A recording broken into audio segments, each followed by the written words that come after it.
So I guess I'd become what they wanted me to be. A killer. Some rent-a-clown with a gun who puts holes in other bad guys. Well, that's what they had paid for, so in the end, that's what they got. Say what you want about Americans, but we understand capitalism.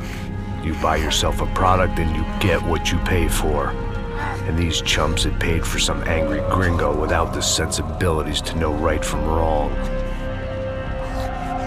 Here I was, about to execute this poor bastard like some dime store angel of death. And I realized they were correct. I wouldn't know right from wrong if one of them was helping the poor and the other was banging my sister.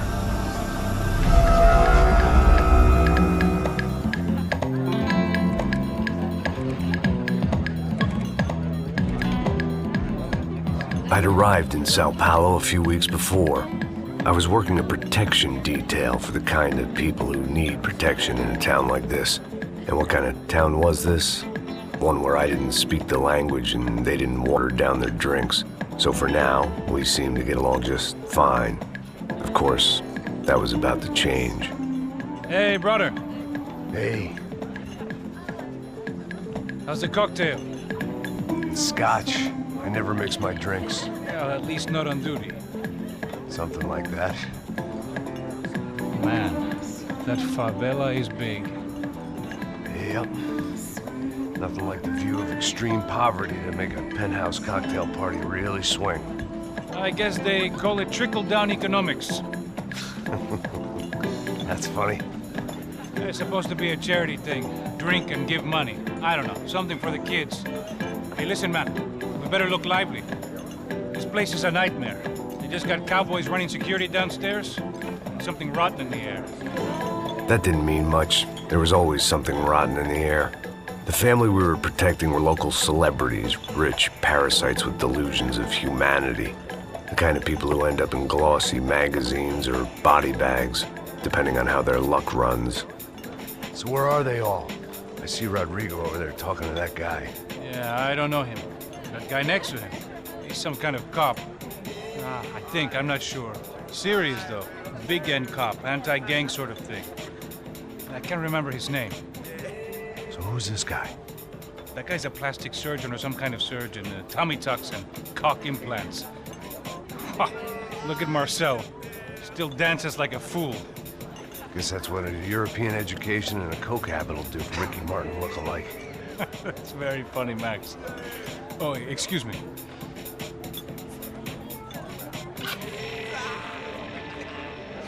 I was mostly working for Rodrigo Branco, a local businessman.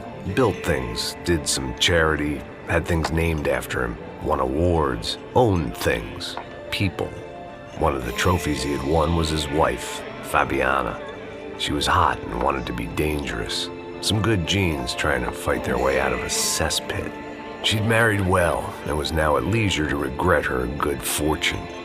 They got along as well as any rich workaholic and his younger airhead wife tend to get along. They mostly ignored each other. She spent a lot of time with his cokehead younger brother, Marcello. He was a good-time guy if your idea of a good time was an expensive suit, a bottle of champagne, and nothing between the ears. The middle brother, Victor, had just walked in. He was a local politician. Guy was smoother than an oil slick on an iceberg and about as toxic. The rest of the crowd, I didn't know, but I could imagine the types. People who know if they drink enough, they won't have to feel guilty about their good fortune. Suddenly, things turned real ugly. Felt like our hangovers arrived right on cue.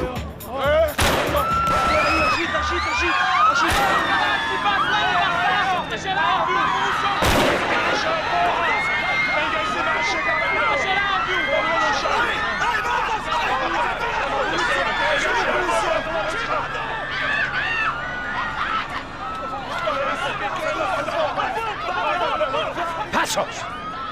What was that? I don't know what the fuck that was. Let's go. Things had gone from fine to fucked up in about a second, and now there were two idiots at the wheel. Clear!